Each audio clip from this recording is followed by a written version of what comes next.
So is the US ending dual citizenship for all US citizens, and will US citizens have to renounce any foreign citizenships that they hold?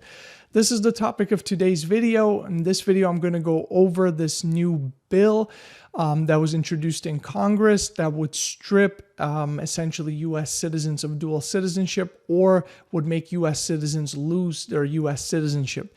In this video, I'm going to go over essentially the legality of this bill, important considerations, some absurd consequences that it could lead to, and just my general thoughts about it, because I know many are concerned about this. We've gotten several people reaching out that are super worried about it, so I wanted to address it immediately. First and foremost, welcome back to the channel. My name is Adrian Pandev. I'm an attorney who helps foreign nationals navigate the US legal system. As background, I used to work at the US DOJ at the Office of Immigration Litigation, and I have spent the better part of the last 10 years working in the immigration field. So I've got quite a bit of experience when it comes to naturalization and citizenship matters in the US, and hopefully I can, comment on this topic and make it interesting for you.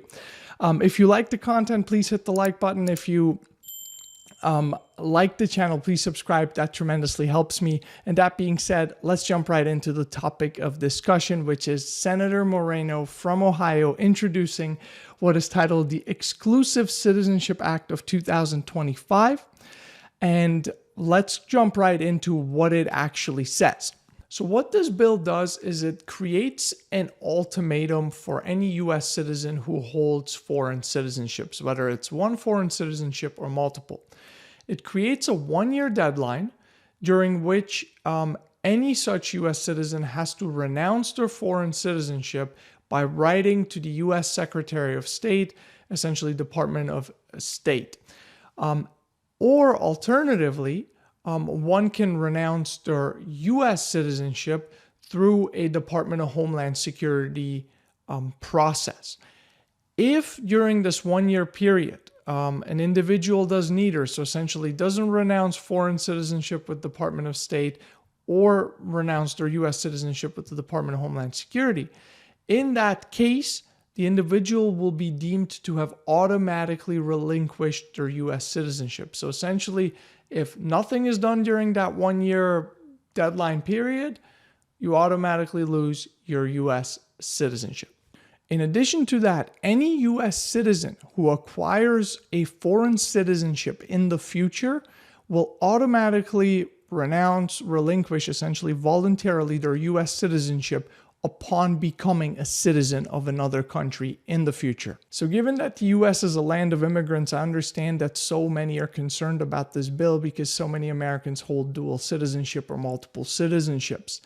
That being said, I want to go over some of the major practical issues and also legal issues with this bill that everyone should keep in mind, because while it sounds scary, there's just a lot of important aspects that need to be clarified before this bill, I think, could go any further.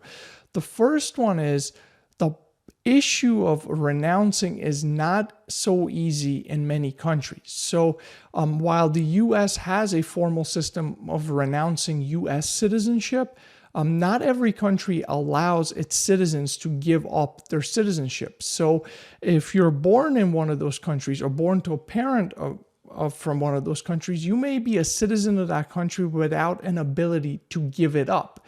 So I believe a common example for this, or a major example of this, is Argentina, where one can't just renounce their Argentinian citizenship. But I know there are many other countries where it's very difficult and up to the discretion of the country to allow it. So it may actually be technically impossible to renounce one's foreign citizenship like this bill demands.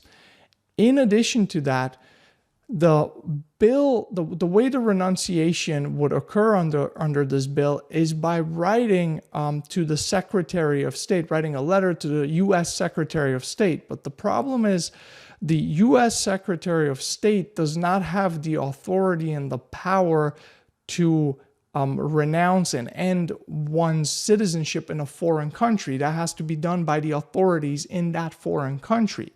So essentially, if it's just going to be a letter, well, then it serves similarly to the current oath of allegiance, which every naturalized U.S. citizen takes, but there's no legal requirement to then go and give up foreign citizenship. So essentially, there's a lot of questions around how a U.S. citizen would even renounce this foreign citizenship, and the mechanism in the bill seems to be a rather incorrect way of doing that, legally speaking.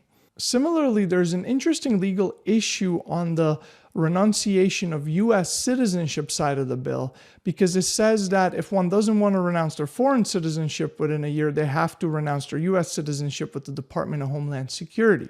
However, currently, U.S. citizenship renunciation is handled by Department of State at U.S. embassies and consulates outside the country. So while there is there's a statute that may allow Department of Homeland Security to do this, it's been essentially very rarely used.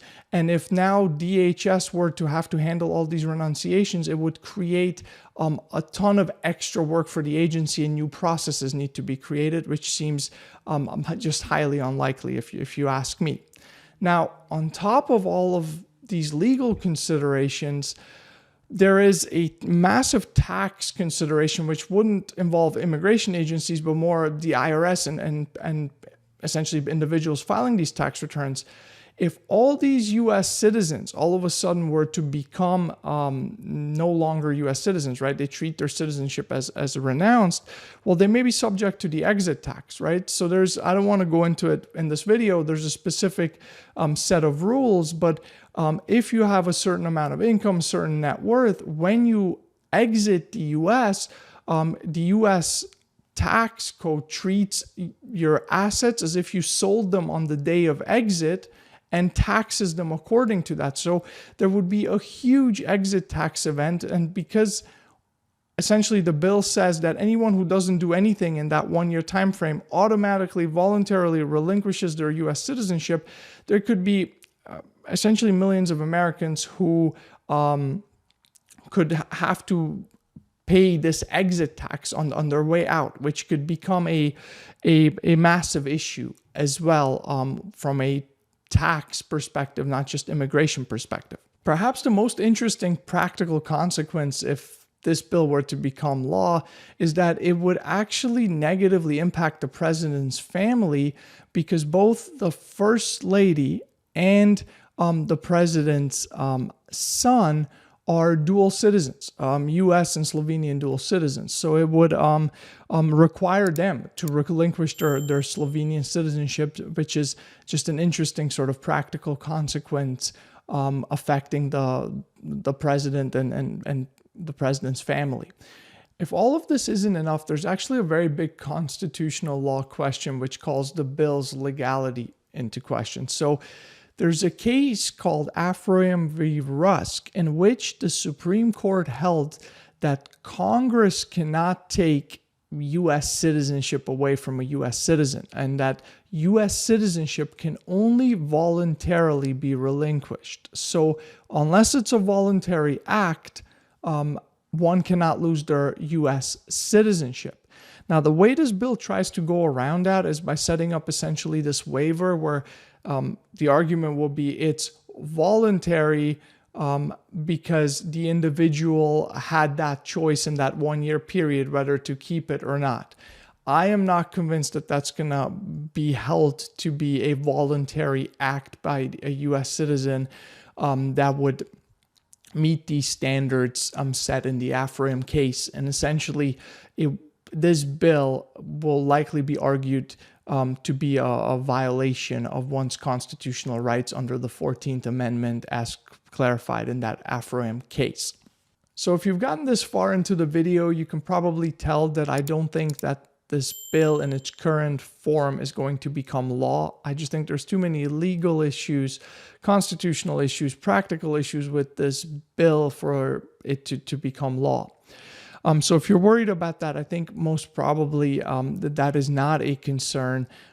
But what I do think is a concern is the mere existence of this bill, because what it shows is that Congress gravely misunderstands how citizenship and these rules work.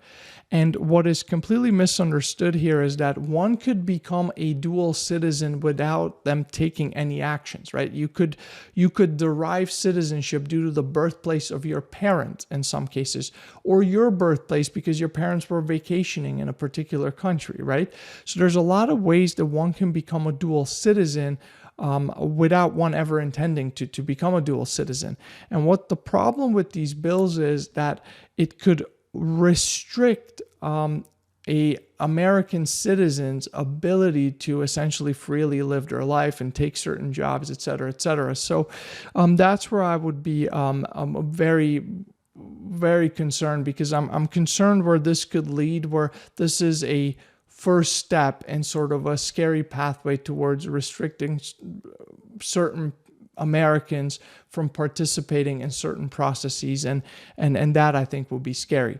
Anyway, if you found the video helpful, if you have questions or any comments on this topic, post them in the comment section below, and I'll do my best to record similar videos in the future. Thank you so much for watching. Bye.